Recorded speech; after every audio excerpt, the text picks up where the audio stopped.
E em terceiro lugar, nós precisamos ser cheios do Espírito.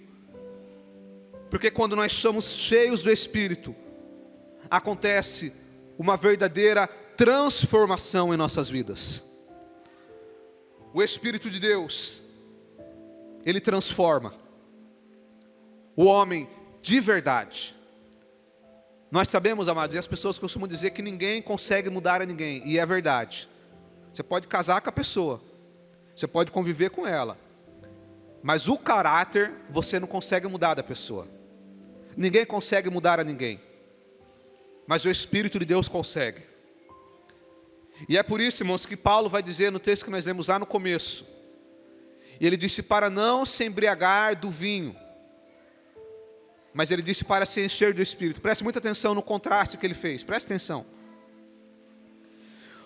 Ele falou para não se embriagar do vinho, e em contraste ele falou, mas enchei-vos do Espírito.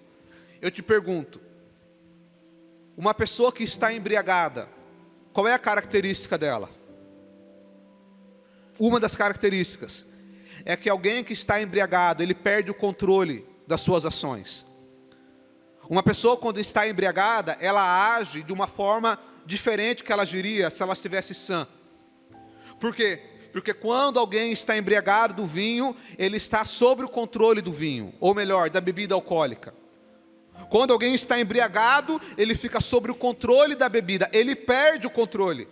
E aí é por isso que tem pessoas que quando ele está são, ele é uma pessoa tímida, mas quando ele bebe, ele fica extrovertido. Quando ele está são, é uma pessoa quieta, calada, mas quando bebe, fica valente, porque a bebida tira da pessoa o seu domínio próprio. Então quando alguém está embriagado, ele fica sob o controle do álcool. Mas quando alguém está cheio do Espírito, ele fica sob o controle do Espírito. E assim como o álcool controla aquele que está embriagado, o Espírito vai controlar a vida daquele que está cheio do Espírito.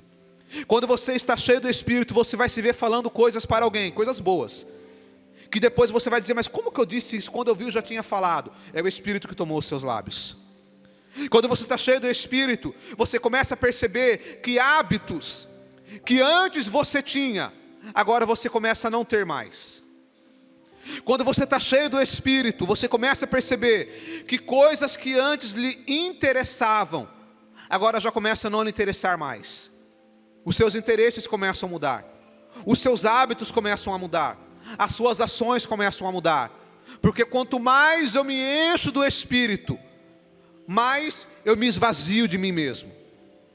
Quanto mais cheio do Espírito você está, menos você parece consigo mesmo, e mais você se parece com Jesus, porque nós somos imitadores de Cristo. Então nós temos que nos encher do Espírito, porque o Espírito é revestimento espiritual. O Espírito nos dá fé e ousadia, e através do poder do Espírito é que acontece uma verdadeira transformação espiritual.